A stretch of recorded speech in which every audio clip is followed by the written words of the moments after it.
صراط الذين أنعمت عليهم.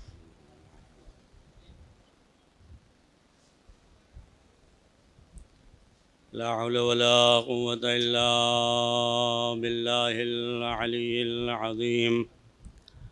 حسبنا الله ونعم الوكيل، نعم المولى ونعم النصير. رب اشرح لي صدري ويسر لي أمري واحلل عقدة من لساني يفقهوا قولي. أعوذ بالله من الشيطان الرجيم. بسم الله الرحمن الرحيم.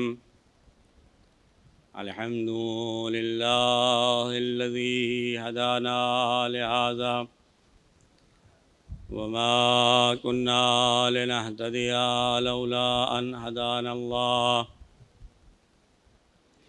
لقد جاءت رسل ربنا بالحق. الصلاة والسلام على سيد الأنبياء والمرسلين، سيد الأولين والآخرين، النبي الأمي المكي المدني القرشي الهاشمي، سيدنا ونبينا وشفيع ذنوبنا وحبيب قلوبنا وطبيب نفوسنا، مولانا مولى الثقلين جد الحسن والحسين أبي القاسم محمد. اللهم صل على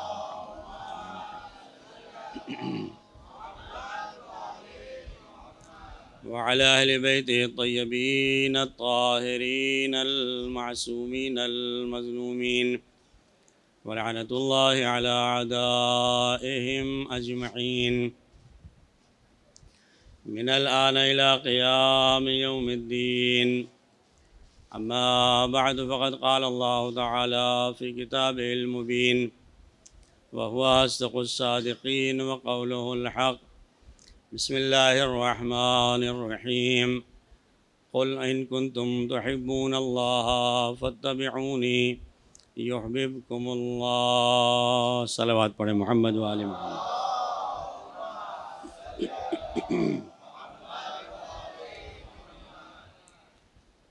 عزاداران مظلوم کربلا، ماتمداران سید الشہداء، مسلسل آپ حضرات مجالس سماعت فرما رہے ہیں اور عزاداری امام حسین علیہ السلام برپا کر رہے ہیں. ہر چیز کی ایک بہار ہوتی ہے اور ایک موسم ہوتا ہے. عزاداری کا بھی موسم یہ 2 مہینے 8 دن خاص ہوتے ہیں. یوں تو ہم ہمیشہ مجلس امام حسین کرتے رہتے ہیں، اگرچہ ہمارے کسی مرحوم کی ہی مجلس کیوں نہ ہو، مگر اسے مجلس امام حسین ہی کہا جاتا ہے. لیکن یہ جو ایام ہیں یہ موسم ہے، اور بہرحال جب کسی چیز کا موسم ہوتا ہے تو وہ چیز اور زیادہ بلندی پہ پہنچ جاتی ہے اور اس کو کرنے میں زیادہ لطف بھی آتا ہے، زیادہ اچھا بھی لگتا ہے. تو عزاداری امام حسین جو 1400 سال سے ہوتی چلی آ رہی ہے، امام حسین اس عظیم شخصیت کا نام ہے، اس عظیم ذات کا نام ہے کہ جو پیدا ہوئے تو فطرت کو نجات دی، جب اس دنیا سے گئے تو حر کو نجات دی. آدمی جتنا بڑا ہوتا ہے غم بھی اس کا اتنا ہی منایا جاتا ہے. امام حسین اس عظیم ذات کا نام ہے جن کا غم 1400 سال سے منایا جا رہا ہے، اور انشاءاللہ قیامت تک یہ غم منایا جاتا رہے گا، اور روز بروز اضافہ ہوتا چلا جا رہا ہے. جتنا روکنے کی کوشش کی جا رہی ہے اتنا ہی اس میں اضافہ ہوتا چلا جا رہا ہے۔ مگر 2-3 اعتراضات ہیں جو اپنے چھوٹے بھائیوں کے ذہنوں تک کی پہنچانا چاہتا ہوں، اور اس کے بعد پھر اس آیہ کریمہ کے ذیل میں انشاءاللہ کچھ گفتگو آپ کی خدمت میں پیش کرنے کی سعادت حاصل کروں گا۔ ایک صلوات پڑھیے محمد و آل محمد پر۔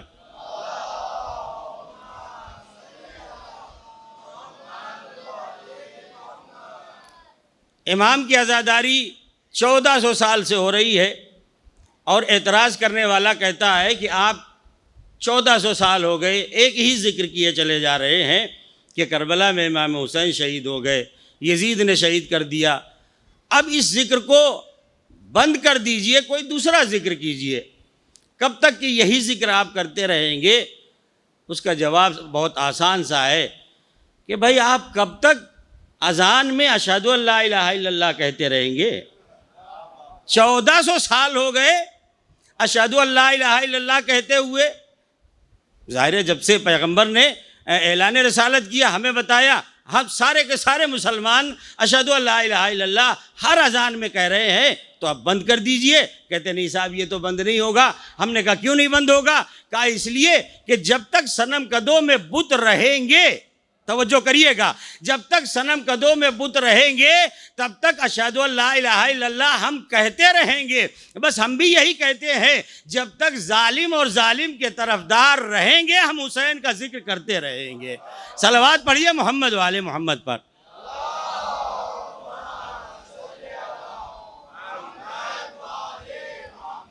اب کہتے ہیں صاحب بہت پرانا ذکر ہو گیا، اب کوئی نیا ذکر کریے،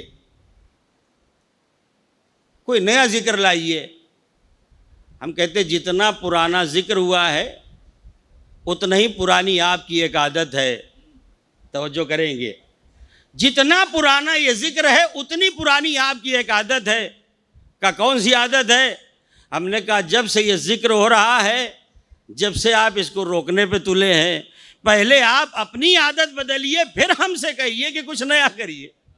توجہ کر رہے ہیں آپ؟ پہلے آپ اس عادت کو بدلیے، وہ اس پرانی عادت کو بدلنے کو تیار نہیں، ہم سے کہہ رہے ہیں یہ پرانا ذکر ہے، آپ نیا کچھ کریے۔ اور یاد رکھیے گا ہر پرانی چیز خراب نہیں ہوتی ہے، اور ہر نئی چیز اچھی نہیں ہوتی ہے۔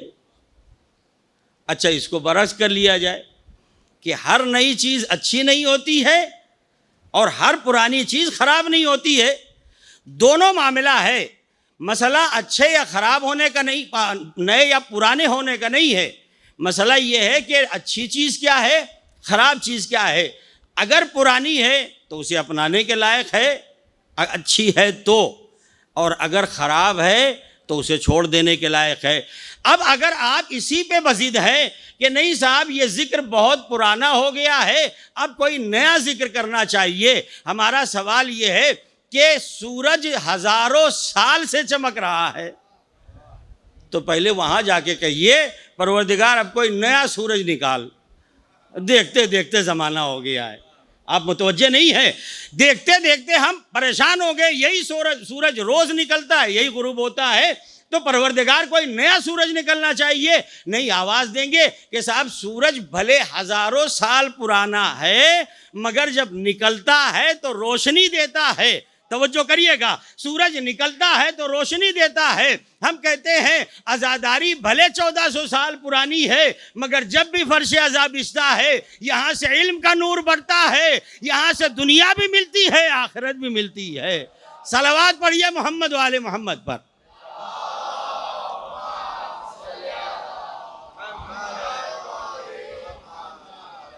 دیکھیے رونا تو جو ہے وہ فطرت کے اصول میں شامل ہے، ہر بچہ پیدا ہوتا ہے تو روتا ہے، کوئی ہم نیا تھوڑی رو رہے ہیں۔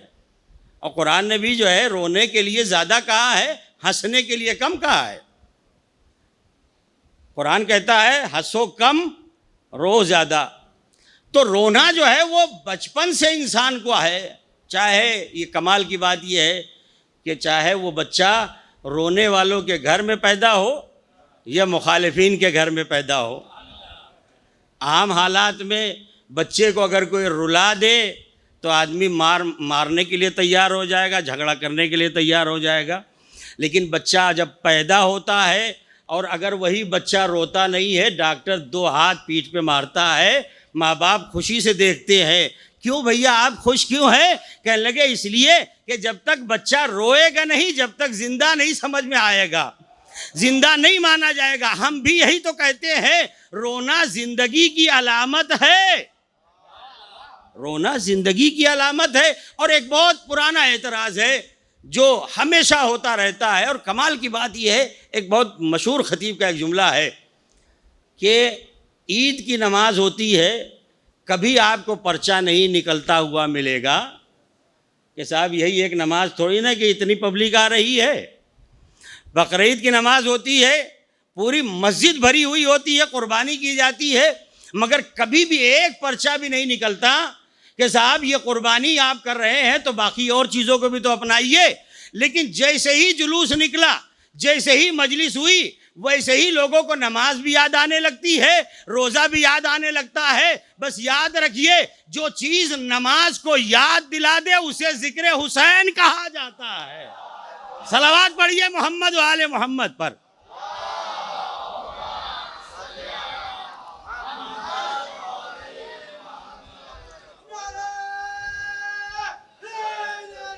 یا علی، جو چیز لبیک یا حسین، لبیک یا حسین، لبیک یا حسین، یا علی.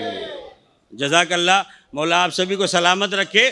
دیکھیے رونا جو ہے وہ فطرت میں ہے، ہر بچہ پیدا ہوتا ہے تو روتا ہوا آتا ہے، اور اس سے پہلے بھی میں عرض کر چکا ہوں، مگر چونکہ یہ بات ایسی ہے جو بار بار تکرار کے قابل ہے. رونے کے 2 اصول ہیں، توجہ کریے گا. رونے کے 2 اصول ہیں. ایک اصول یہ ہے کہ کسی کے یہاں میت ہو جاتی ہے، انسان بے تحاشا روتا ہے. ایک صلوات پڑھے. مولانا محمد حسین صاحب تشریف لے آئے، آگے تشریف لے آئے.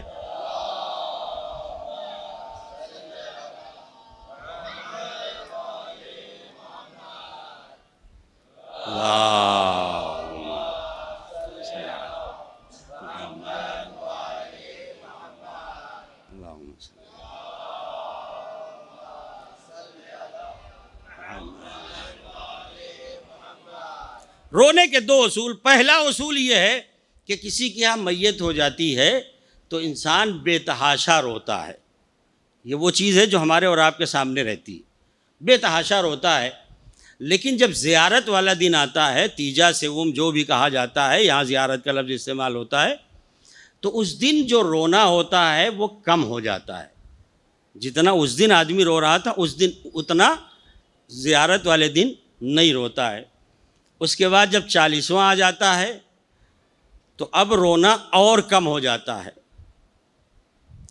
اس کے بعد 1 سال گزر گیا تو اب رونا بالکل بھی نہیں آتا. بڑی مشکل سے اگر کسی نے برسی کے موقع پر گلے مل کر کے پرسا دیا تو انسان بڑی مشکل سے اگر کوشش کرتا ہے 2-4 آنسو نکل آتے ہیں. مگر 5 سال 10 سال اور عرصہ گزر جانے کے بعد یہ بھی نہیں ہوتا ہے، صرف ٹھنڈی آہ رہ جاتی ہے. اور اگر لمبا عرصہ گزر جائے، توجہ کریے گا، اگر اور لمبا عرصہ گزر جائے تو اب ٹھنڈی آہ بھی نہیں رہ جاتی ہے. مطلب کیا ہوا؟ اگر کسی کو گزرے ہوئے زمانہ ہو جائے تو اس پر رونا نہیں آتا ہے. توجہ کریے گا. ابھی دوسرا اصول کیا ہے؟ دوسرا اصول یہ ہے کہ اگر ہمارے سامنے کوئی میت نہیں ہوئی ہے، پہلے کوئی کسی کا انتقال ہو گیا، مثلا جس گھر میں میت ہوئی اور وہ آدمی بے تحاشا رو رہا ہے، ہم نے کہا بھائی آپ کے گھر میں اس سے پہلے ایک میت ہو گئی تھی، ایک جوان بھائی آپ کا مر گیا تھا، اس پہ آپ کیوں نہیں روتے ہیں؟ جواب آئے گا ہم نے اسے دیکھا نہیں اس لیے ہمیں رونا آتا نہیں ہے. تو گویا جس کو زمانہ گزر جائے گزرے ہوئے اس کے اوپر رونا نہیں آتا ہے، جس کو ہم نے دیکھا نہ ہو اس پہ رونا نہیں آتا ہے. توجہ کر رہے ہیں آپ؟ 2 اصول ہو گئے. جس کو گزرے ہوئے زمانہ ہو جائے اس پہ رونا نہیں آتا ہے، جس کو دیکھا نہ ہو اس پہ رونا نہیں آتا ہے. کمال ہے ذکر حسین کا، حسین کو گزرے ہوئے 1400 سال ہو گئے. شہید ہوتے ہوئے ہم نے نہیں دیکھا، لیکن جیسے ہی حسین کا نام آتا ہے ہماری آنکھوں سے بے ساختہ آنسو نکل آتے ہیں۔ اگر یہ عزاداری فطرت کے اصول کے سہارے چل رہی ہوتی تو ختم ہو جاتی، مگر کوئی ذات ہے جو اس عزاداری کو بچائے ہوئے ہے۔ ایک مل جل کے صلوات پڑھیے محمد و آل محمد پر۔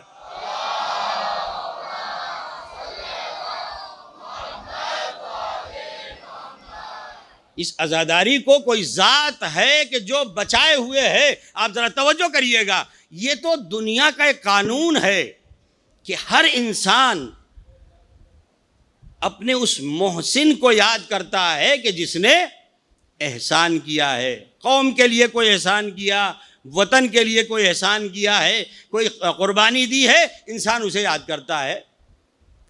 یہ ستمبر کا مہینہ ہے، اس کے بعد کون سا مہینہ آئے گا؟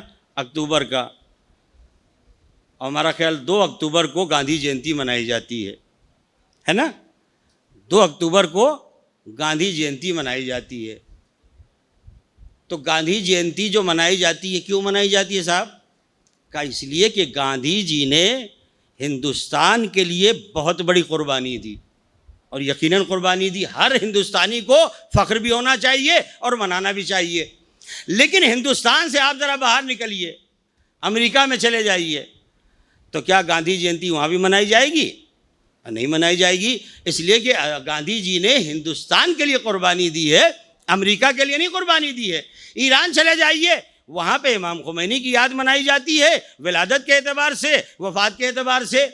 اس کا مطلب یہ ہوا کہ ہر ملک کا یا ہر قوم کا جو بھی لیڈر ہوتا ہے وہاں کے لیے اگر قربانی دیتا ہے تو وہیں کے لوگ اس کو یاد کرتے ہیں، اس کی یاد مناتے ہیں۔ دوسری جگہ کے لوگ اس کی یاد کو مناتے نہیں ہیں۔ لیکن حسین ابن علی کا کمال یہ ہے کہ پوری دنیا حسین کو یاد کر رہی ہے۔ خالی ہندوستان کی بات تو نہیں ہے نا، پوری دنیا میں حسین کی یاد منائی جا رہی ہے۔ کیوں؟ اس لیے کہ اگر کسی نے قوم کے لیے خدمت کی ہے تو وہ قوم یاد کرے گی، کسی نے وطن کے لیے خدمت کی ہے اس کو وطن والے یاد کریں گے۔ حسین نے کسی ملک کے لیے کام نہیں کیا ہے، حسین نے انسانیت کے لیے کام کیا ہے، لہٰذا جہاں جہاں بھی انسانیت ہے حسین کا نام لیا جا رہا ہے۔ صلوات پڑھیے محمد و آل محمد پر۔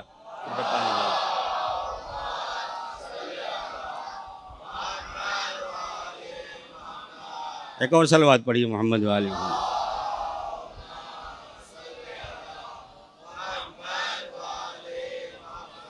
بھائی سلسلے کی ایک آخری بات عرض کر دوں اور اس کے بعد پھر اپنے موضوع پہ آ جاتا ہوں۔ امام حسین کربلا گئے۔ آج بہت سارے آپ کو اعتراض کرنے والے ملیں گے کہ جب امام حسین جانتے تھے کہ ہم کربلا جائیں گے اور شہید ہو جائیں گے تو پھر کربلا گئے کیوں؟ جبکہ قرآن کہتا ہے کہ اپنے آپ کو ہلاکت میں نہ ڈالو۔ تو امام حسین کربلا کیوں گئے جب معلوم تھا کہ ہم شہید ہو جائیں گے؟ اب اس کا جواب جو ہے بہت آسان سا ہے۔ ہمارے ملک کا جو بارڈر ہے وہاں پہ فوجی بھائی ہمارے دن رات لگے ہوئے ہیں۔ کیوں رہے وہاں ہیں؟ اس لیے کہ ملک کی سلامتی کا مسئلہ ہے۔ اگر وہ بارڈر سے ہٹ جائیں گے تو ہماری سلامتی خطرے میں پڑ جائے گی، ملک کی سلامتی خطرے میں پڑ جائے گی۔ یہی تو ہے نا؟ اچھا، اب کوئی اگر یہ کہہ دے کہ صاحب آپ وہاں کیوں کھڑے ہیں، کبھی اگر گولی آ کے لگ گئی آپ کو تو آپ مر جائیں گے؟ جواب آئے گا اگر ہم یہاں نہیں کھڑے ہوں گے تو آپ کی حفاظت کی ذمہ داری لے گا کون؟ اور یہی وجہ ہے کہ اگر کوئی بارڈر پر کوئی سپاہی گولی لگنے کی وجہ سے مر گیا تو جن کے ہاں شہادت کا تصور بھی نہیں ہے، میں جملہ کہہ گیا آپ متوجہ نہیں ہوئے، جن کے ہاں شہادت کا تصور بھی نہیں ہے وہ بھی شہید کہتے ہیں۔ ارے بھیا آپ شہید کیوں کہتے ہیں؟ اب کوئی اعتراض نہیں کرتا ہے کہ جب آپ کو معلوم تھا تو بارڈر پہ کیوں کھڑے تھے؟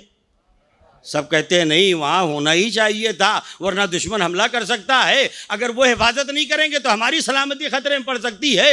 بس عزیزو یاد رکھیے گا، اگر ایک سپاہی بارڈر پہ کھڑے ہو کر کے وطن کی حفاظت کے لیے اپنی جان کو قربان کر دے اسے شہید کہا جاتا ہے، جو انسانیت کی حفاظت کے لیے اپنی قربانی کربلا میں پیش کر دے اسے شہید اعظم کہا جاتا ہے۔ صلوات پڑھیے محمد و آل محمد پر۔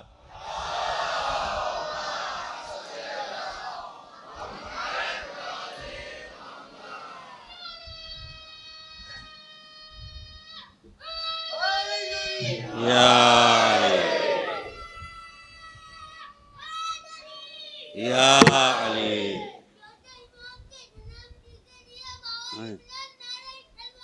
اللہم صلی علی محمد وآل محمد۔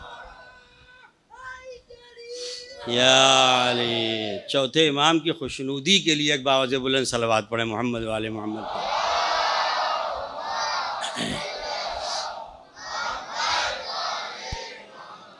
اللہ نے اپنے نبی کو خطاب فرمایا، قل ان کنتم تحبون اللہ فاتبعونی۔ میرے نبی آپ کہیے، دیکھیے کچھ آیات ہیں کہ جہاں پر قل کا لفظ استعمال ہوا ہے، میں اس گہرائی میں نہیں جانا چاہتا کیونکہ یہ بحث ذرا لمبی ہو جائے گی۔ اللہ نے اپنے نبی سے کہا آپ کہیے ان کنتم تحبون اللہ، اگر تم اللہ سے محبت کرتے ہو فاتبعونی تو میری اتباع کرو۔ کس کی اتباع کرنا ہے؟ نبی کی۔ تو اس کا نتیجہ کیا ہوگا؟ یحببکم اللہ، اللہ بھی تم سے محبت کرے گا۔ دو باتیں ہیں، ہم دعویٰ کرتے ہیں کہ ہم اللہ سے محبت کرتے ہیں، لیکن اللہ بھی ہم سے کب محبت کرے گا؟ جب نبی کی اتباع کی جائے گی۔ قرآن مجید میں دو لفظیں استعمال ہوئی ہیں، ایک ہے اطاعت اور دوسرے ہے اتباع۔ اطاعت اللہ کی بھی ہے اور رسول کی بھی ہے، مگر اتباع اللہ کی نہیں کی جا سکتی ہے، کیونکہ اتباع کے لیے ضروری ہے کہ جس کی اتباع کی جا رہی ہے وہ سامنے موجود ہو۔ تو اللہ تو ہمارے سامنے ہے نہیں، جسم کے اعتبار سے یوں تو اللہ ہر جگہ ہے، مگر جسم کے اعتبار سے اللہ ہمارے سامنے نہیں ہے۔ اتباع جو ہے وہ پیغمبر کی جائے گی، بہت توجہ کریے گا۔ اب اتباع کا مطلب کیا ہے اور اطاعت کا مطلب کیا ہے؟ اطاعت کا مطلب ہے حکم کا مان لینا، اور اتباع کا مطلب ہے نقش قدم پر چلنا، پیروی کرنا۔ یعنی جیسے جیسے نبی کرتے جائے ویسے ویسے ہم کرتے چلے جائیں، اسے کہتے ہیں اتباع۔ اللہ نے کہا نماز پڑھو، یہ ہے اطاعت، ہم نے نماز پڑھی، مگر اب نماز پڑھنی کیسے ہے یہ رسول بتائیں گے، یہ آل رسول بتائیں گے، ان کی اتباع ہم کریں گے تو ہماری نماز صحیح ہو جائے گی۔ اللہ نے کہا روزہ رکھو، مگر بہرحال حکم مبہم ہے، روزہ ہمیں رکھنا کیسے ہے، ہمیں سحری کب کرنا ہے، ہمیں افطاری کب کرنا ہے، یہ پیغمبر بتائیں گے۔ تو یہ تفصیلات جو ہے وہ پیغمبر اور ان کی آل کے ذریعے سے ہمیں ملے گا۔ اللہ نے جو حکم دیا ہے ہم اس کی اطاعت کریں گے۔ مگر اب میں ایک جملہ کہنے جا رہا ہوں، ذرا توجہ کریے گا کہ اتباع کا مطلب ہے پیروی کرنا، اتباع کا مطلب ہے نقش قدم پر چلنا، مگر خالی نقش قدم پر چلنا کافی نہیں ہے۔ نبی کو جب تک نبی مان کر نہ چلا جائے پیچھے، جب تک اتباع صحیح نہیں ہوگی۔ شاید آپ متوجہ نہیں ہوئے، میں تھوڑا سا آپ کو اور قریب لے آتا ہوں۔ دیکھیے توجہ کریے گا، جناب موسیٰ جب بنی اسرائیل کو لے کر کے چلے، دریائے نیل کے قریب پہنچ گئے، پیچھے سے فرعون بھی آ رہا ہے لشکر لے کر کے۔ تو جہاں جہاں سے جناب موسیٰ گزر رہے تھے، فرعون بھی تو وہیں سے آ رہا تھا نا۔ مگر ہوا کیا؟ جب جناب موسیٰ اپنی قوم کو لے کر کے آگے بڑھے اور دریائے نیل سے اترنا چاہ رہے، پار کرنا چاہ رہے ہیں، تو اب مسئلہ یہ تھا کوئی اس وقت برج تو بنا نہیں تھا، پل تو بنا ہوا نہیں تھا۔ قوم والوں نے کہا ہم کیسے جائیں گے؟ جناب موسیٰ نے عصا مارا، راستہ بن گیا۔ کہنے لگے ہم قوم 12 ہیں لہٰذا ایک راستے پہ نہیں جائیں گے، 12 راستے بنائیے۔ جناب موسیٰ نے 12 راستے بنا دیے، بہرحال عصا تھا ان کے پاس میں، 12 راستے بن گئے۔ توجہ کریے گا، قوم 12 ہے، موسیٰ تنہا ہے، اور موسیٰ تنہا ہونے کے باوجود بھی 12 قوموں کو بچا لے گئے۔ شاید ہمارا خیال ہے آپ پہنچ گئے ہیں۔ اکیلے اگر جناب موسیٰ 12 قوموں کو بچا سکتے ہیں، الحمدللہ ہمارے پاس 12 ہیں، ہم اکیلے ہیں۔ صلوات پڑھیے محمد و آل محمد پر۔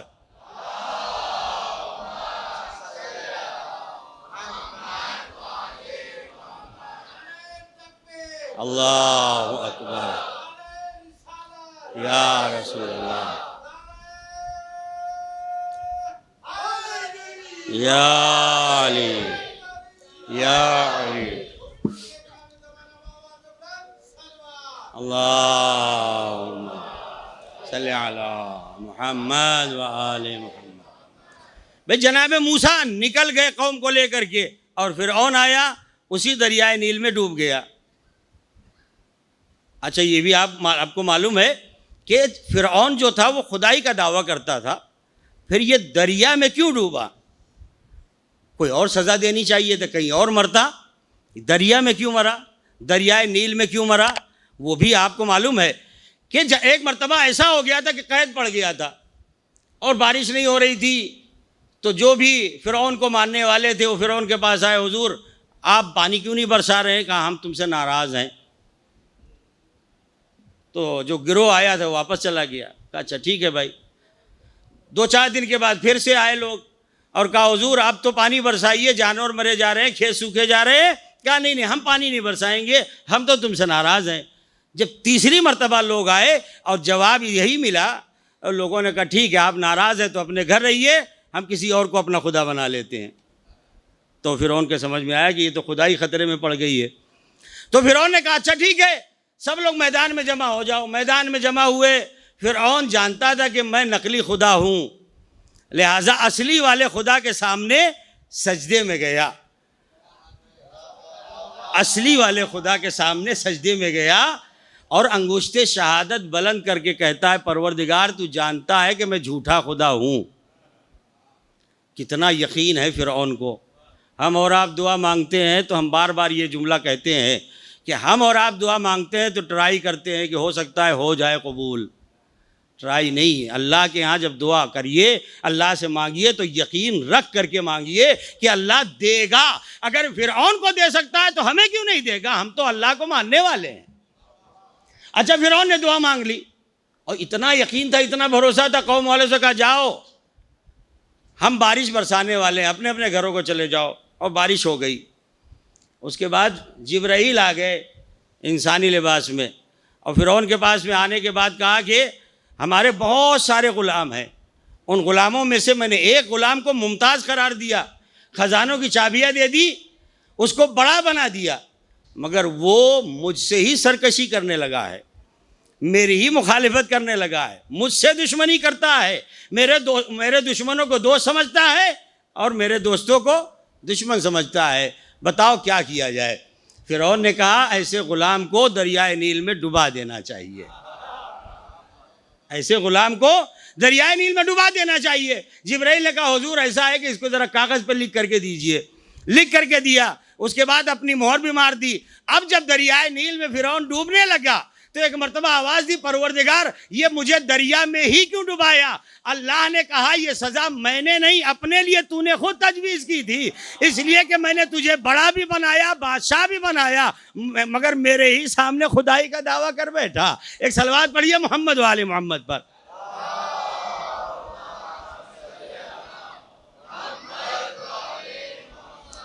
تو اتباع کا مطلب ہے نقش قدم پر چلنا، اتباع کا مطلب ہے پیروی کرنا، مگر نبی کو نبی مان کے جب چلا جائے گا تب جا کر کے بات بنے گی۔ اب عزیزو یاد رکھیے گا، اگر ہمیں نبی کی اتباع کرنا ہے، نبی کی پیروی کرنا ہے تو نبی جیسے جیسے کرتے چلے جائیں ہم ویسے ویسے کرتے چلے جائیں، اتباع ہوتی چلی جائے گی۔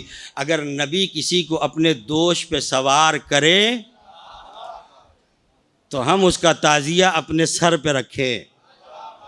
اگر نبی کسی کو سینے سے لگائے ہم اسے سینے سے لگائیں، اگر نبی کسی کو اپنے بزم سے اٹھائے اس کو ہم اپنے دل سے نکالیں۔ آپ متوجہ نہیں ہو رہے ہیں؟ اگر کسی کو اپنی بزم سے نکالے ہم اس کو اپنے دل سے نکالیں۔ پروردگار نے آواز دی، دیکھو ہر مومن کا دل ہمارا گھر ہے، مومن کا دل ہمارا گھر ہے، اور ہمارا گھر اللہ کا گھر کہاں ہے؟ ایسے تو خانہ کعبہ ہے، مگر ہمارا اور آپ کا دل اللہ کا گھر ہے، تو ہمارا گھر کہاں ہے؟ اللہ آواز دے گا تمہارا گھر جنت میں ہے۔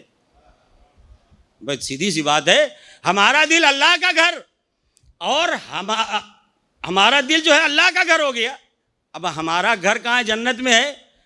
تو بالکل سیدھا سا معاملہ ہے، اگر ہم نے اللہ کے گھر کو بسایا اللہ ہمارے گھر کو بسائے گا، اگر ہم نے اللہ کے گھر کو آباد کیا یا روشن کیا نماز کے ذریعے سے، روزہ کے ذریعے سے، عبادتوں کے ذریعے سے، اللہ ہمارے گھر میں روشنی کرے گا۔ اگر ہم نے برائیوں کے ذریعے سے اللہ کے گھر کو ویران کیا، اللہ کے گھر کو اندھیرا کیا، اللہ ہمارے گھر میں اندھیرا کر دے گا۔ اگر ہم نے اللہ کے گھر میں کسی اور کو بسایا اللہ ہمارے گھر میں کسی اور کو بسا دے گا۔ اللہ نے کہا دیکھو ہمارے گھر کو سجاؤ، ہم نے کہا پروردگار کیسے سجائے؟ کوئی ماڈل تو ہونا چاہیے، کوئی نمونہ تو ہونا چاہیے۔ اللہ نے کہا ہم نے ایک گھر بنایا ہے جسے خانہ کعبہ کہا جاتا ہے۔ توجہ کر رہے ہیں؟ جسے خانہ کعبہ کہا جاتا ہے۔ ہم نے کہا پروردگار اسے کیسے سجایا؟ اللہ نے کہا جو بندوں کے بنائے ہوئے تھے ان کو اپنے گھر سے نکالا، جو میرا بنایا ہوا تھا اسے اپنے گھر میں بھیجا۔ اگر تمہیں ہمارے گھر کو سجانا ہے جو بندوں کے بنائے ہوئے ہیں اپنے دل سے نکالو، ہمارے بنائے ہوئے کو دل میں جگہ دو۔ صلوات پڑھ دیجئے محمد و آل محمد پر۔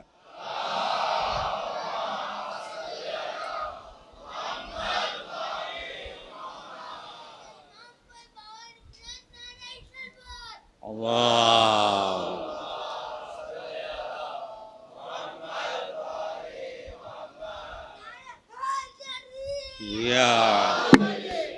نبی نے جسے پشت پہ بٹھایا ہو، نبی نے جسے شانے پہ بٹھایا ہو اس کو اپنے سینے سے لگاؤ۔ بہت مشہور واقعہ ہے، لیکن ایک بات ایسی ہے کہ جس کی وجہ سے میں عرض کرنا چاہتا ہوں، چونکہ آج بھی بہت سارے ذہنوں میں ذاکرین نے یہ خرافات ڈال دی ہے کہ نماز افضل ہے یا عزاداری افضل ہے۔ ان دونوں کا مقابلہ ہی حقیقت میں صحیح نہیں ہے۔ نماز اپنی جگہ اہمیت رکھتی ہے، امام حسین، اور عزاداری اپنی جگہ اہمیت رکھتے ہیں۔ دیکھیے بہت مشہور واقعہ ہے کہ پیغمبر نماز پڑھا رہے ہیں اور امام حسین اپنے گھر سے نکلے، بچپنا ہے، اپنے گھر سے نکلے دروازے سے، ایک صف کو پار کیا، دوسرے صف کو پار کیا، تیسری صف کو پار کیا، چوتھی صف کو پار کیا۔ امام ایسے صفوں کو پار کرتے جا رہے ہیں جیسے نبی معراج پہ آسمانوں کو پار کرتے ہوئے جا رہے تھے۔ تھوڑا سا توجہ کیجئے گا، جیسے نبی آسمانوں کو شب معراج پار کرتے چلے جا رہے تھے، اور امام حسین آ کر کے اپنے نانا کے پشت پہ، بلکہ جملہ بدل دوں، پشت رسالت پہ آ کے بیٹھ گئے۔ اب پشت رسالت پہ آ کے بیٹھ گئے، ادھر سے اللہ نے جبرائیل کو حکم دیا اور جبرائیل آئے۔ دیکھیے جبرائیل آ رہے ہیں تو ہمیں دیکھنا یہ ہے کہ سجدہ کرنے والے سے کچھ کہتے ہیں یا سوار سے کچھ کہتے ہیں۔ دیکھیے عام طور پہ تو ہوتا یہ ہے کہ اگر کوئی بزرگ نماز پڑھ رہا ہے گھر میں اور بچہ پیٹھ پہ آ کے بیٹھ گیا تو ہم اور آپ کیا کریں گے اگر ہوں گے تو؟ سیدھی سی بات ہے، بچے کو نیچے اتاریں گے اور کہیں گے بیٹا آئندہ ایسی حرکت نہ کرنا۔ مگر جو جبرائیل آئے امام حسین سے کچھ نہیں کہا، پیغمبر کے قریب آئے اور کہا یا رسول اللہ، اللہ بات تحفہ درود و سلام کے کہتا ہے جب تک آپ سر نہ اٹھائیے گا جب تک حسین آپ کے پشت سے اتر نہ جائیں۔ جبرائیل آئے نا، بھائی جبرائیل یہ بتاؤ تم آئے کیوں؟ بتانے کے لیے، کیا نبی کو پتہ نہیں چلتا؟ کیا نبی کو نہیں پتا چلا؟ کہا نہیں، اگر تمہاری طرح کے نمازی ہوتے تو ضرور پتا چلتا. یہ تمہاری طرح کے نمازی نہیں ہے کہ جس کو اگر ایک مچھر بھی کاٹ لے تو پتا چل جائے.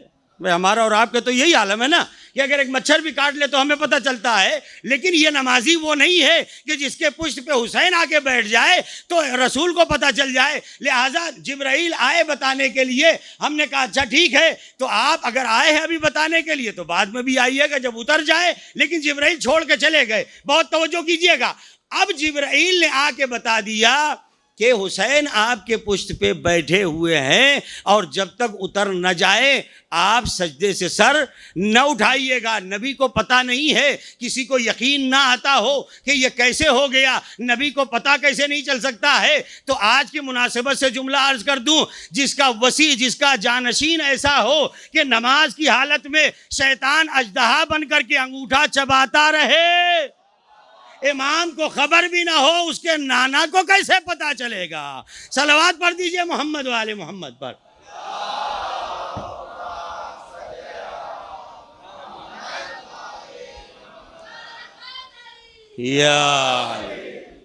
بھئی کیسے پتا چلتا؟ اچھا، اب نبی نماز میں ہے، سجدے کی حالت میں ہے. نہ نبی نے، یہاں بس توجہ کیجئے گا، جو میں آپ کی خدمت میں پیش کرنا چاہتا ہوں، جو اصل بات ہے کہ نماز افضل ہے یا عزاداری افضل ہے، اس حوالے سے ایک جو بات ہے، پیغمبر نے نہ امام حسین کو اپنے پشت سے اتارا اس لیے کہ امامت کی توہین ہوتی، اور نہ ہی نماز توڑی، نماز بھی جاری رکھی، حسین بھی پشت اطہار پہ بیٹھے رہے. میں کہوں گا یا رسول اللہ، پیغام دینا کیا ہے؟ عجب نہیں پیغمبر آواز دے، مسلمانوں یاد رکھنا، نہ نماز کے لیے حسین کو چھوڑنا، نہ حسین کے لیے نماز کو چھوڑنا. کبھی بہانہ نہ بنا دینا کہ یہ تو مجلس کا ٹائم ہے اس لیے ہم نماز نہ پڑھیں گے. ایک صلوات پڑھیے محمد والے محمد پر.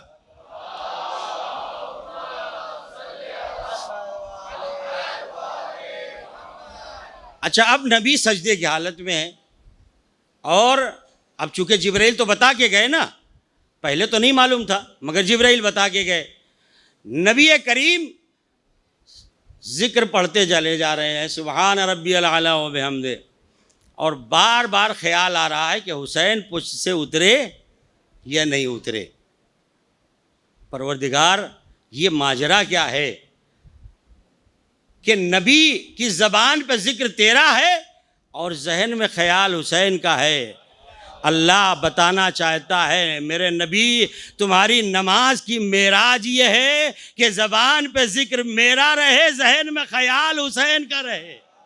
صلوات پڑھیے محمد والے محمد پر.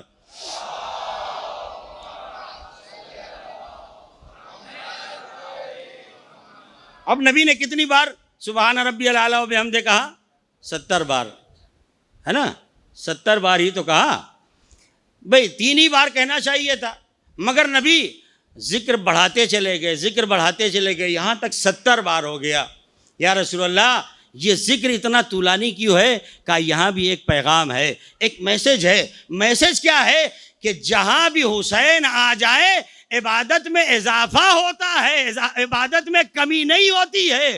اگر حسین کا ذکر کرو تو عبادت میں اضافہ کرو، کمی نہ کرو. دیکھو پشت رسالت پہ حسین آ گئے تو ذکر سجدہ بڑھتا گیا، کم نہیں ہوا ہے.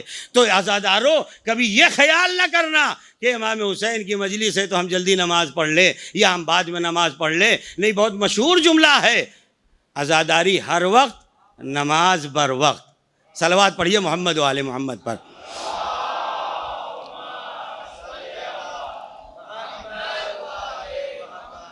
نماز بہت اہم عبادت. اب نماز ہمیں اگر پڑھنا ہے تو ہم کیسے نماز پڑھیں؟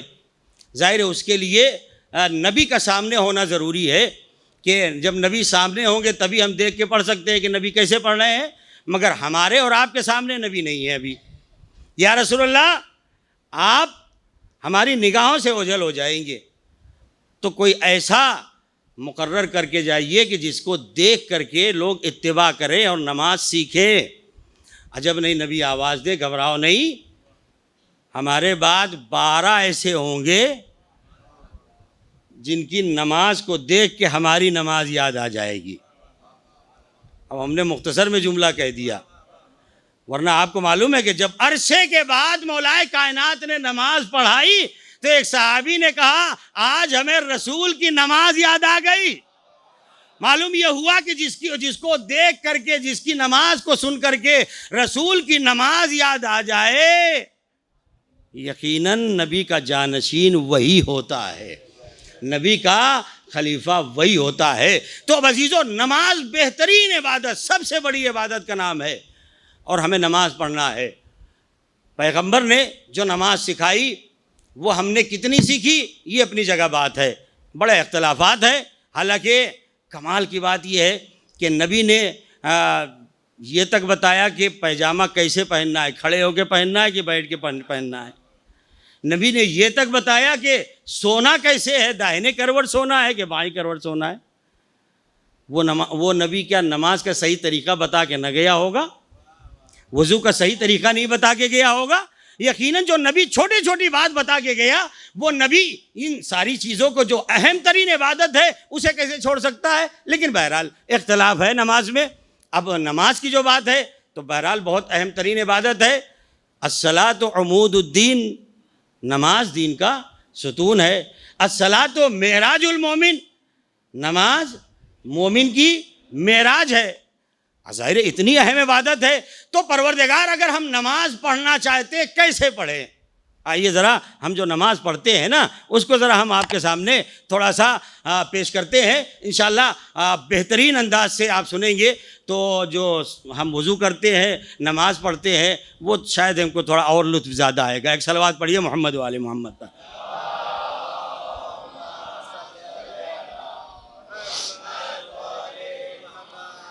نماز کے لیے سب سے پہلے ہم اور آپ کیا کرتے ہیں؟ سب سے پہلے وضو کرتے ہیں، ہے نا؟ اب ہمیں وضو کرنا ہے. پروردگار ہم کسی بھی پانی سے وضو کر لیں؟ آواز آئے گی نہیں، ہر پانی سے وضو نہیں کر سکتے ہو. کہا پھر؟ کہا پہلے پانی دیکھ لو، اگر 3 خرابیوں سے پاک ہو تب جا کے وضو کرنا، ورنہ وضو نہ کرنا. ہم نے کہا پروردگار کون سی 3 خرابیاں؟ کہا اگر پانی کا رنگ بدل جائے، اگر پانی میں بدبو آ جائے، اگر پانی میں ذائقہ بدل جائے پانی کا، تو اس سے وضو نہ کرنا. تو ہم نے کہا کیسے پتہ چلے گا؟ توجہ کریے گا. میں نے پہلے کہا تھا کہ اگر تھوڑا سا توجہ کریں گے تو انشاءاللہ جب وضو کریں گے تو آپ یاد کریں گے. پروردگار ہمیں پتہ کیسے چلے؟ کہا دیکھو، پہلے ہاتھ میں لے کر کے آنکھ سے دیکھو، اگر آنکھ پاس کر دے تو اس کے بعد منہ میں ڈالو، ذائقہ تمہیں پتہ چل جائے گا کہ ذائقہ صحیح ہے یا خراب ہے. اس کے بعد ناک میں ڈال کے سونگھو، اگر ان 3 عیبوں سے پاک ہے تو پانی سے وضو کرو، ورنہ وضو نہ کرو. چلیے وضو کر لیا ہم نے، ان 3 عیبوں سے پاک پانی سے وضو کر لیا. اب آئیے مسئلہ ہے قبلے کا. بھائی ہر طرف تو ہم نماز پڑھ نہیں سکتے، کسی بھی طرف کھڑے ہو جائے نہیں. بھائی قبلہ تو ہونا ضروری ہے نا. تو ہم نے کہا پروردگار کس طرف رکیا جائے؟ اللہ نے کہا اینما تولوا فثم وجہ اللہ. بھائی جس طرف تم دیکھو گے اللہ ہی اللہ ہے. مغرب میں بھی اللہ ہے، مشرق میں بھی اللہ ہے، شمال میں بھی اللہ ہے، جنوب میں بھی اللہ ہے. تو ہم نے کہا پروردگار پھر کسی طرف بھی کھڑے ہو جائیں نماز پڑھنے کے لیے، اللہ نے کہا اگر کسی اور طرف پڑھ لی تو ہم تمہارے منہ پہ مار دیں گے، ہم تمہارے منہ پہ مار دیں گے. تو ہم نے کہا پروردگار چاروں سمتیں ایک ہی جیسی تو ہیں، ہم جس طرف بھی چاہیں رخ کر لیں، اور چاروں سمت تو ہے، مشرق میں بھی تو ہے، مغرب میں بھی تو ہے، شمال میں بھی تو ہے، جنوب میں بھی تو ہے. اللہ نے کہا نہیں، ان چاروں میں سے جب تک چوتھے کو قبلہ نہ بناؤ گے. اب میں اپنی بات کا ذمہ دار ہوں، بقیہ آپ اپنی ذمہ داری پہ سنیے گا.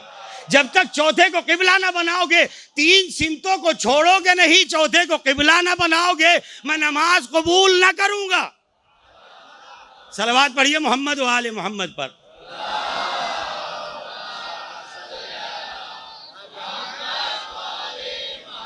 بھائی آپ جہاں جائیے،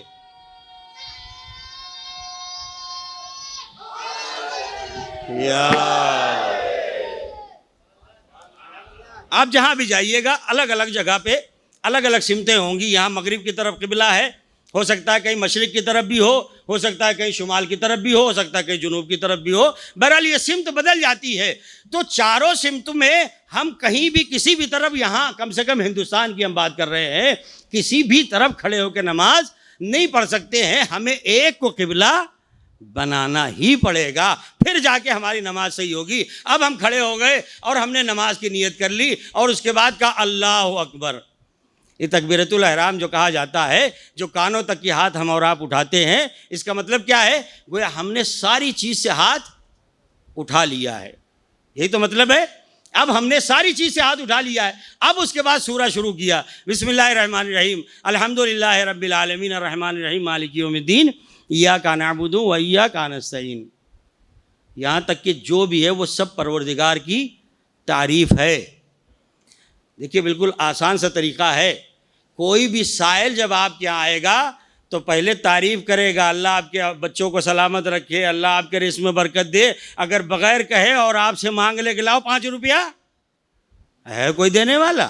کہتے صاحب یہ تو بیکار آدمی ہے، کھڑوس آدمی لگتا ہے، یہ کیسا مانگنے والا ہے؟ اب ہمیں اللہ سے مانگنا کیا ہے؟ ہم نے اتنی ساری تعریفیں کی اور اس کے بعد ہم نے کہا اہدنا الصراط المستقیم. پروردگار، اب ترجمہ 2 ہے. پروردگار ہمیں صراط مستقیم پر قائم رکھ.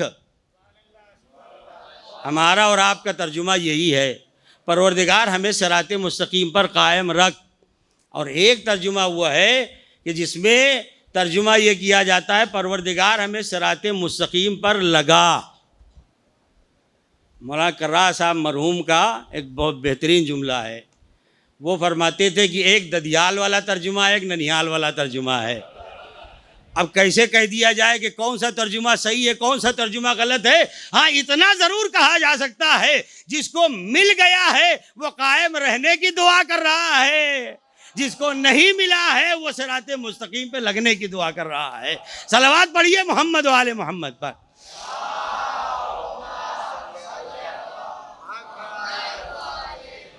اے پروردگار ہمیں پتہ کیسے چلے یہ صراط مستقیم ہے کیا؟ اللہ نے کہا اس کے حروف کو گن لو، خود بخود تمہیں سمجھ میں آ جائے گا صراط مستقیم کیا ہے. اب اگر الصراط المستقیم کے آپ حرفوں کو گنیں گے تو 14 بنیں گے.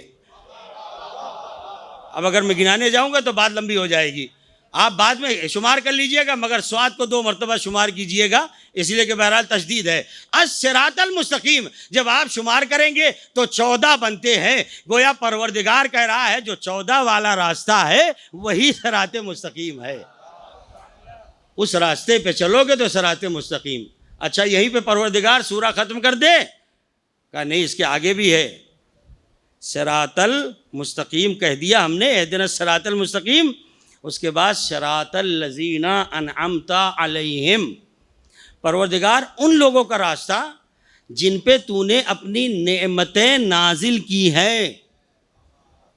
انعمت علیہم، جن پر تو نے نعمتیں نازل کی ہے. تو پروردگار یہیں پہ ختم کر دے؟ کہا نہیں ابھی اس کے آگے بھی کہنا ہے. غیر المغضوب علیہم ولا الضالین، ان کا راستہ نہیں کہ جن پر تو نے اپنا غضب نازل کیا. اے پروردگار نعمت والا کا تذکرہ تو صحیح ہے، یہ غضب والا کا تذکرہ کیوں کروا رہا ہے؟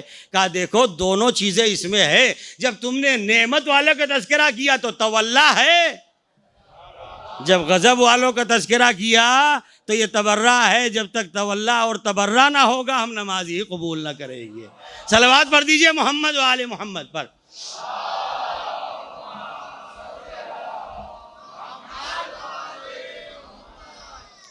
آخری بات عرض کروں اس سلسلے کی، نماز جو ہے اب ہم نے یہاں تک کی پڑھ لی اور اس کے بعد تشہد پڑھا، اشہد ان لا الہ الا اللہ.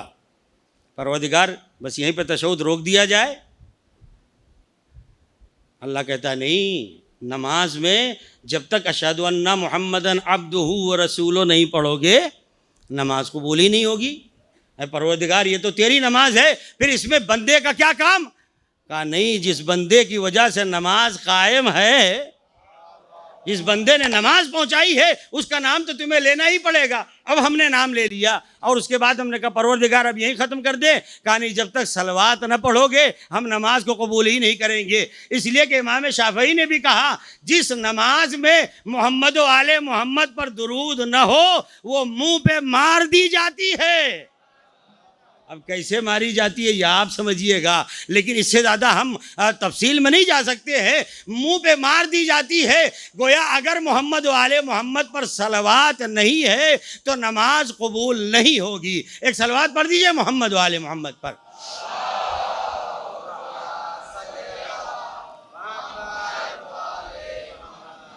یہ عبادت ہے، بہترین عبادت، افضل ترین عبادت۔ اور ظاہر ہے کہ جس کی آج شہادت کی شب ہے اس امام سے زیادہ کس نے نمازیں پڑھی ہیں؟ امام زین العابدین کا خطاب ملا، سید الساجدین کا خطاب ملا ہے، ایسا لقب کہ جو کسی اور کو نہیں ملا۔ حالانکہ مولائے کائنات کی عبادت اتنی زیادہ ہے کہ جب کسی نے امام زین العابدین علیہ السلام کی خدمت میں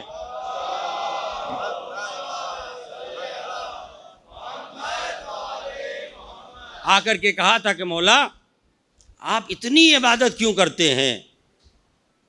آپ سید الساجدین ہیں، آپ زین العابدین ہیں۔ امام نے فرمایا بیٹا محمد باقر ذرا وہ صحیفہ لے کے آؤ جس میں میرے جد کے عبادتوں کا تذکرہ ہے۔ اور جب وہ صحیفہ لایا گیا امام نے فرمایا کون ہے کہ جو میرے جد علی کے جیسا عابد بن سکے؟ یہ کوئی عام آدمی نہیں کہہ رہا ہے، یہ وہ کہہ رہا ہے جو سید الساجدین ہے، جو زین العابدین ہے۔ اس امام نے عبادت کے ذریعے سے اور گریے کے ذریعے سے لوگوں کی ہدایت کی ہے، لوگوں تک دین کو پہنچایا ہے۔ ایک بات ہے کہ جو کبھی کبھی لوگوں کے ذہن میں آتی ہے امام کے سلسلے میں اور امام کے زمانے میں جو حالات رہے ہیں۔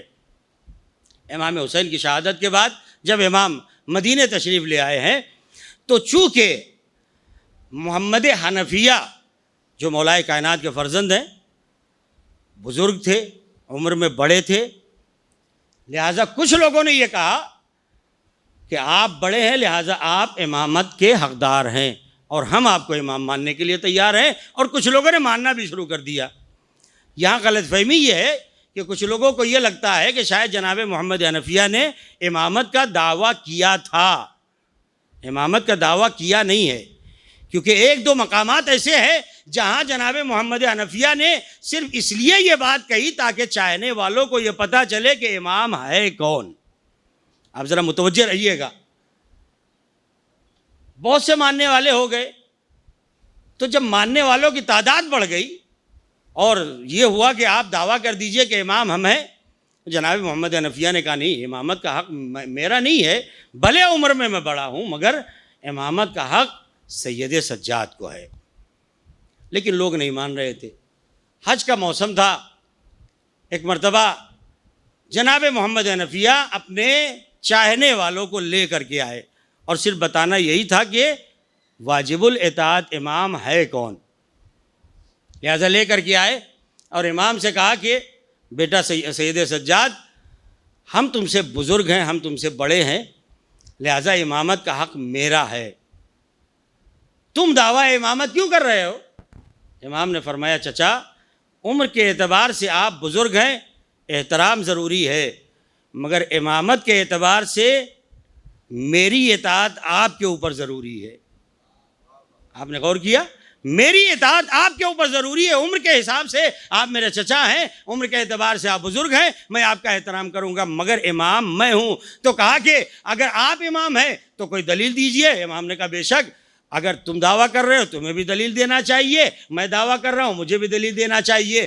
آئیے حجر اسود کے پاس چلتے ہیں، جس کی امامت کی گواہی حجر اسود دے دے وہی حق کا امام ہے۔ اچھا جناب محمد حنفیہ جانتے ہیں کہ امام یہی ہیں، مگر اب بہرحال چاہنے والوں کو بتانا ہے، لہٰذا ایک مرتبہ حجر اسود کے قریب آئے اور امام نے فرمایا آپ حجر اسود کو سلام کریے، اگر آپ کے سلام کا جواب دے دیا تو اس کا مطلب یہ ہے کہ آپ امام ہیں، اور اگر آپ کے سلام کا جواب نہیں دیا اور میرے سلام کا جواب دیا تو اس کا مطلب یہ ہوگا کہ میں امام ہوں۔ اس لیے کہ حجر اسود کے اوپر یہ لازم ہے کہ اگر کوئی نبی یا امام یا وصی اگر سلام کرے تو اس کے سلام کا جواب دے. لہٰذا جناب محمد حنفیہ پہلے آگے آئے اور جناب محمد حنفیہ نے سلام کیا، مگر حجر اسود کی طرف سے کوئی جواب نہیں آیا. اس کے بعد امام نے آگے بڑھ کے سلام کیا. حجر اسود نے باقاعدہ عربی زبان میں، فصیح زبان میں جو ہے وہ یہ گفتگو کی، اے محمد ابن علی، امامت تمہارا حق نہیں ہے بلکہ علی ابن الحسین کا حق ہے، لہٰذا آج کے بعد سے دعویٰ امامت نہ کرنا. مقصد یہی تھا کہ دنیا والوں کو یہ بتایا جائے کہ امامت عمر کے ذریعے سے نہیں ملا کرتی ہے. یہ عہدہ اور منصب جو ہے وہ الہی منصب ہے جو عمر دیکھ کر کے نہیں ملا کرتا ہے، بلکہ یہ عہدہ وہ ہے جو اگر 13 سال کا سن بھی ہو تو خلافت اسے مل جایا کرتی ہے، اسے وصی بنا دیا جاتا ہے، اسے جانشین بنا دیا جاتا ہے. 70 سال کے بوڑھے بیٹھے رہ جاتے ہیں، 13 سال کا بچہ وزیر بن جاتا ہے. صلوات پڑھ دیجئے محمد والے محمد پر.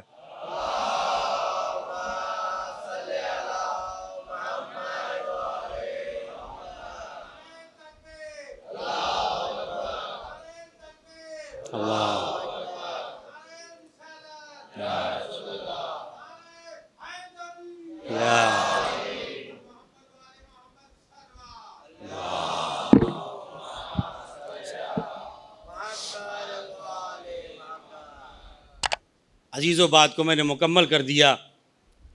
ہم سب عزاداری کر رہے ہیں اور ہم سب مسلسل گریہ کر رہے ہیں، پرسہ پیش کر رہے ہیں، مگر کائنات میں کوئی بھی ذاکر ہو اور کوئی بھی عزادار ہو وہ ویسا عزادار نہیں ہو سکتا جیسے امام سجاد عزادار تھے. وہ پرسے کا حق ویسا ادا نہیں کر سکتا ہے جیسے امام سجاد نے اپنی پوری زندگی 34 سال یا 36 سال جو بھی امام کی زندگی رہی ہے، امام نے مسلسل روتے ہوئے گریہ کرتے ہوئے گزاری. اور باب ازا تاریخوں نے یہ لکھا ہے کہ امام سجاد جب بھی آپ کے سامنے پانی آتا تھا، امام پانی دیکھتے تھے اور کہتے تھے میں یہ پانی کیسے پیوں، میرا بابا پیاسا مارا گیا. میری بہن سکینہ پیاس سے جاولب تھی، آواز دے رہی تھی التش التش ہائے پیاس. جب بھی امام کے سامنے کھانا آتا ہے امام فرماتے بھئی یہ کھانا کیسے کھاؤں، آئے میرا بھیا اکبر بھوکا مارا گیا، آئے میرا بابا پیاسا بھوکا مارا گیا. اور باب ازا امام کے سامنے جب وضو کے لیے پانی آتا، امام پانی دیکھتے دیکھتے روتے رہتے، آئے میرا بھیا اکبر پیاسا مارا گیا، آئے میرا اصغر پیاسا مارا گیا. اور باب ازا امام کا رونا ہر وقت رہتا ہے. امام کھانا دیکھتے ہیں تو روتے ہیں، پانی دیکھتے ہیں تو روتے ہیں. امام جب گریہ مسلسل ہوتا جا رہا ہے، ایک مرتبہ ایک غلام نے امام کے غلام نے کہا مولا کب تک روئیے گا، اتنے سال ہو گئے مولا روتے روتے آپ کو، اے مولا اب تو رونا بند کر دیجئے. امام نے فرمایا اے غلام تو نے میرے ساتھ انصاف نہیں کیا. ارے یعقوب کے ایک یوسف جدا ہو گیا تھا، یعقوب اتنا روئے آنکھوں کی بینائی چلی گئی. میرے سامنے 18 یوسف ایک وقت میں ذبح کر دیے گئے. جزاکم ربکم خیر الجزا. اور باب ازا ہم اس امام کو پرسہ دے رہے ہیں جس نے پورا وقت رونے میں گزار دیا. اور باب ازا امام نے جب یہ جملہ کہا تو ایک مرتبہ غلام کہتا ہے مولا شہادت آپ کی میراث ہے. امام نے فرمایا شہادت ہماری میراث ہے کیا ماؤں بہنوں کا ننگے سر بازار شام و کوفہ میں پھرایا جانا بھی ہماری میراث ہے. جزاک اللہ، اللہ آپ کو کوئی غم نہ دے سوائے غم اہل بیت کے. اور باب ازا تاریخوں نے لکھا ہے کہ امام جب بازار سے گزرتے تھے تو جو قصاب جانور ذبح کر رہے ہوتے تھے وہ جانوروں کو چھپا دیتے تھے. امام کا گزر ہوا، ایک قصاب اتفاق سے امام کو نہ دیکھ پایا، جانور چھپا نہ پایا، جیسے ہی ذبح کرنے جا رہا امام پہنچ گئے۔ اس نے کہا مولا مجھ سے غلطی ہو گئی ہے۔ امام نے فرمایا نہیں بھائی، یہ سنت رسول ہے، میں اسے ترک کرنے کے لیے نہیں کہوں گا، لیکن ایک بات بتا، جب تو جانور ذبح کرتا ہے پانی پلاتا ہے یا نہیں پلاتا ہے؟ کہنے لگا مولا میں جب بھی جانور ذبح کرتا ہوں میں پانی ضرور پلاتا ہوں۔ ایک مرتبہ امام نے کربلا کا رخ کیا، اے میرے بابا، ارے یہاں جانور ذبح کیا جاتا ہے، پانی پلا کے ذبح کیا جاتا ہے، اے میرے بابا آپ کو 3 دن کا پیاسا ذبح کیا گیا۔ جزاکم ربکم خیر الجزا۔ ارباب ازا، امام کے مظالم جو ڈھائے گئے ہیں امام پر، ایک روایت جو کوفے کی روایت ہے اور اس کے بعد مجلس تمام ہو جائے گی۔ سہل بن سعد جو پیغمبر کے صحابی ہے، وہ کہتے ہیں میں کوفے کے بازار کے راستے میں کھڑا ہوا کہ لوگ نئے نئے لباس پہن کر کے بازار کی طرف جا رہے ہیں۔ میں نے پوچھا کہاں جا رہے ہو؟ کہا قیدیوں کا تماشا دیکھنے جا رہے ہیں، قیدیوں کو تماشا دیکھنے جا رہے ہیں۔ سہیل نے کہا مگر میں نے نبی سے اپنے کانوں سے یہ سنا ہے اگر مدینے میں کوئی قیدی آئے تماشا دیکھنے نہ جانا۔ ارے شاید پیغمبر یہ کہنا چاہتے ہو کبھی زینب ام کلثوم اگر قیدی بنا کے لائی جائے ان کا تماشا نہ دیکھنا۔ ارباب ازا اس کے بعد سہل کہتے ہیں میں نے نبی سے یہ بات بھی سنی ہے کہ اگر کبھی تمہارے سامنے کوئی یتیم ہو اپنے بچے کو پیار نہ کرنا۔ ارے شاید پیغمبر کہنا چاہتے ہو جب سکینہ کے باپ کا سایہ سر سے اٹھ جائے تماچے نہ مارنا، کانوں سے گوشوارے نہ چھیننا۔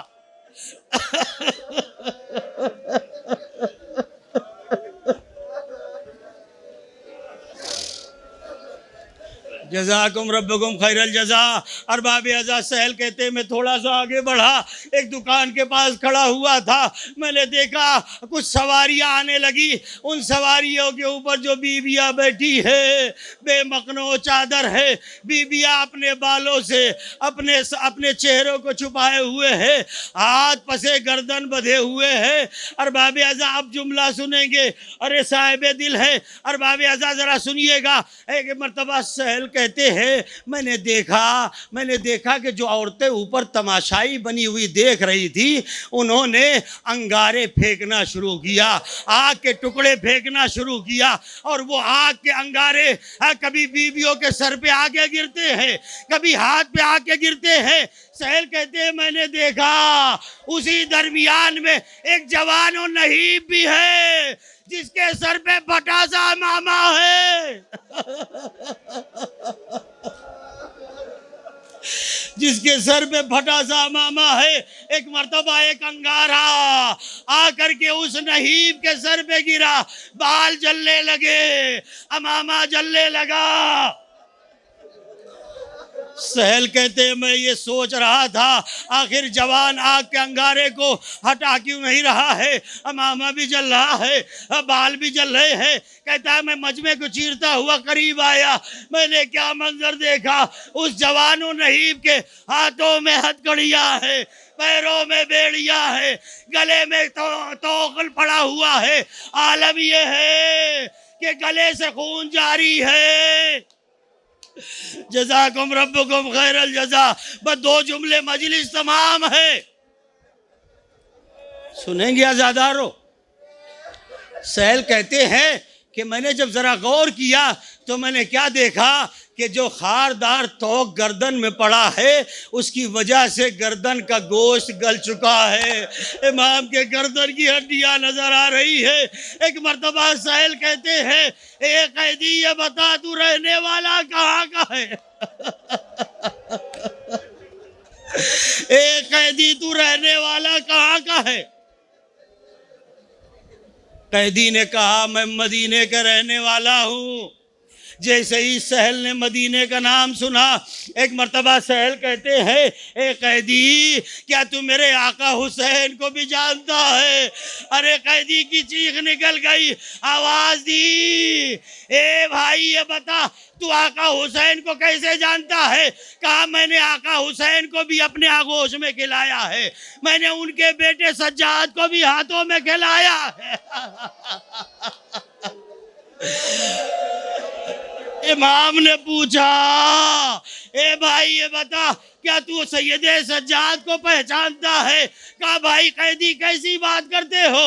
ایک مرتبہ امام نے اپنے جھکے ہوئے سر کو اٹھایا، اے نانا کے صحابی، اگر سید سجاد کو دیکھنا ہو اس غریب کو دیکھ لو، اگر آقا حسین کو دیکھنا ہو نیزے پہ نو کے نیزہ پہ حسین کا کٹا ہوا۔